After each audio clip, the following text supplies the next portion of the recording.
ଶ୍ରୀକ୍ଷେତ୍ରର ରଥଖଳା ପାଲଟିଛି କୁନି କାରିଗରମାନଙ୍କ ପାଇଁ ଚାଟଶାଳୀ। ନୃସିଂହ ଚତୁର୍ଦ୍ଦଶୀ ଦିନ ରଥଖଳାକୁ ରୂପକାରଙ୍କ ପ୍ରବେଶ ହୋଇଥିବା ବେଳେ କୁନି ରୂପକାରମାନେ ମଧ୍ୟ ଗୁଜଗୁଡ଼ିକୁ ରୂପ ଦେବା କାର୍ଯ୍ୟରେ ନିମଗ୍ନ ଅଛନ୍ତି। ପାଠ ପଢ଼ିବା ସହ କୁଳ ସେବାକୁ ବଜାୟ ରଖିବାକୁ ରଥଖଳାରେ ଏମାନେ ନେଉଛନ୍ତି ଶିକ୍ଷା। ରଥଖଳା ସାଜିଛି ଏହି ରୂପକାରମାନଙ୍କର ଚାଟଶାଳୀ।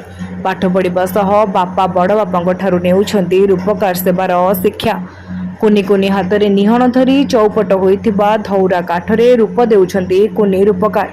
ଏହି କୁନି ରୂପକାରମାନଙ୍କ ପାଇଁ ରଥଖଳା ସାଜିଛି ଯେମିତି ଟ୍ରେନିଂ ସେଣ୍ଟର। କୁନି କୁନି ହାତର ଯାଦୁକାରୀ ସ୍ପର୍ଶର ରୂପ ପାଉଛି ରଥର କୋଣଗୁଞ୍ଜ। କୁନି କୁନି ପାପିଲି ଖୋଦେଇ କରୁଛି ସିଂହ ବିରାଳ, ନର ବିରାଳ, ଗଜ ବିରାଳ, ନାଟ ଘୋଡ଼ା ଆଦି ଅନେକ ଅଦ୍ୱିତୀୟ କାରିଗରୀ। କୁନି ରୂପକାରଙ୍କ ନିହଣ ମୁନର ଶବ୍ଦରେ ଗୁଞ୍ଜରିତ ହେଉଛି ରଥ ନିର୍ମାଣ ସ୍ଥଳ। ଆଉ ଉପସ୍ଥିତ କାରିଗରମାନେ କୁନି ଶିଳ୍ପୀଙ୍କ ଚମତ୍କାରିତା ଦେଖି ଉତ୍ସାହିତ ହେଉଥିବା ବେଳେ ବାପା ଅଜା ଅମଳର ଏହି ସେବାକୁ ଆମେ ବଞ୍ଚାଇ ରଖିଛୁ ବୋଲି କହିଛନ୍ତି କୁନି ରୂପକାର। କୁନି ହାତରେ ପାରିଦର୍ଶିତା ଓ ନିପୁଣତା ଏବେ ସୁଦୂର ପ୍ରସାରୀ ହେଉଥିବା ବେଳେ ପିଲାବେଳୁ ଏହି ରୂପକାରମାନେ ଜଗନ୍ନାଥଙ୍କ ସେବକ କହି ଗର୍ବ ଅନୁଭବ କରୁଛନ୍ତି। ଶ୍ରୀମନ୍ଦିର ସ୍ୱତ୍ତ୍ୱଲିପିର 83 ପରିଚ୍ଛଦରେ ରୂପକାର ସେବା ବିଷୟରେ ବର୍ଣ୍ଣନା କରାଯାଇଛି। ଏହି ବର୍ଗର ଶିଳ୍ପୀମାନେ ଶ୍ରୀମନ୍ଦିର ସେବା ଅନ୍ତର୍ଭୁକ୍ତ ଯାବତୀୟ କାଠ ଖୋଦେଇ କାମ କରନ୍ତି। କୋଣଗୁଜ, ପଟ୍ଟାଗୁଜ, ପାର୍ଶ୍ୱଦେବତା, ସାରଥୀ ଘୋଡ଼ା, କଳସ, ସଖୀ, ଶୁଆ ଆଦି ନିର୍ମାଣ କରିବାରେ ଏମାନେ ଦେଖାଇଥାନ୍ତି ନିଜର ପାରିଦର୍ଶିତା। ରୂପକାର ଓ ବଢ଼େଇ ମହାରଣା ବର୍ଗର ଶିଳ୍ପ ସେବକମାନଙ୍କୁ ବିଶ୍ୱକର୍ମା ବୋଲି କୁହାଯାଏ। ଏବେ ବିଶ୍ୱକର୍ମାଙ୍କ ସୂଚୀରେ କୁନି ରୂପକାରମାନଙ୍କ ନାମ ଯୋଡ଼ି ହୋଇଥିବା ବେଳେ ଅନେକ ଶିଳ୍ପୀଙ୍କ ପାଇଁ ଉତ୍ସାହ ଆଣି ଦେଇଛନ୍ତି। ସେପଟେ ଏତେ କୁନି ବୟସରେ ଏମାନଙ୍କ ପାଖରେ ସୃଷ୍ଟି ହୋଇଛି ଅୟୁତ ସମ୍ଭାବନା। ଅନ୍ୟପଟରେ ବୟସ ଓ ପାଠ ପଢ଼ିବା ସହିତ ପିଲାଏ ଯେଉଁ କାମ କରନ୍ତୁ ବା ଯେଉଁଠି ଥାଆନ୍ତୁ ହେଲେ ଠାକୁରଙ୍କ କାମ କରିବାକୁ ବର୍ଷକେ ଥରେ ମାତ୍ର ଆସନ୍ତୁ ବୋଲି କହିଛନ୍ତି ରୂପକାରମାନଙ୍କ ଅଭିଭାବକ। ଏହି କୁନି ରୂପକାରମାନେ ମାତ୍ର 5 ବର୍ଷ ବୟସରୁ ଖଡ଼ି ଛୁଆଁ ଭଳି କାମ ଆରମ୍ଭ କରନ୍ତି ରୂପ ନିର୍ମାଣ କାର୍ଯ୍ୟ।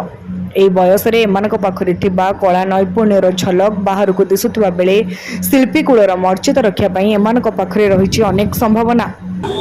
ସିଂହ ବିରାଳ କରୁଛୁ, ତାପରେ ସିଂହ ବିରାଳ ଆଠଟା ସେଇଟା ଆଠଟା ସରିଲେ ନାଟ ଗୋଡ଼ ଆଠଟା ଭୁଲ ସେମିତି ହେଇକା ଶେଷ ହବ ପୁରା ପଟା ଉଠିବ।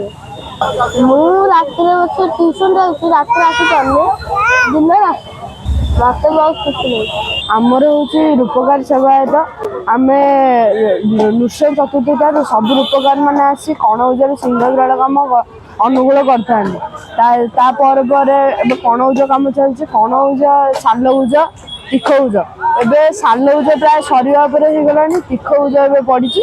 ତାପରେ ଧୀରେ ଧୀରେ ସିଂହାସନ, ପରବା, ଚାରପର୍ଚା, ନାଟଗଡ଼, ପଟ୍ଟାଉଜ ଏମିତି ଧୀରେ ଧୀରେ କାମ ଆରମ୍ଭ ହେବ। ଆମେ ମହାପ୍ରଭୁ ଶ୍ରୀ ଜଗନ୍ନାଥ ଯେହେତୁ ଆମକୁ ଏଇ ସେବାଟିଏ ଦେଇଛନ୍ତି, ଆମେ ତାଙ୍କରି ଆଜ୍ଞାରୁ ଆମେ ଏଇ କାମ କରୁଛୁ। ଆଉ ଏଇ କାମ କରିବାକୁ ବହୁତ ଖୁସି ଲାଗୁଛି। ବ୍ୟୁରୋ ରିପୋର୍ଟ, ତୀର୍ଥକ୍ଷେତ୍ର ଲାଇଭ୍।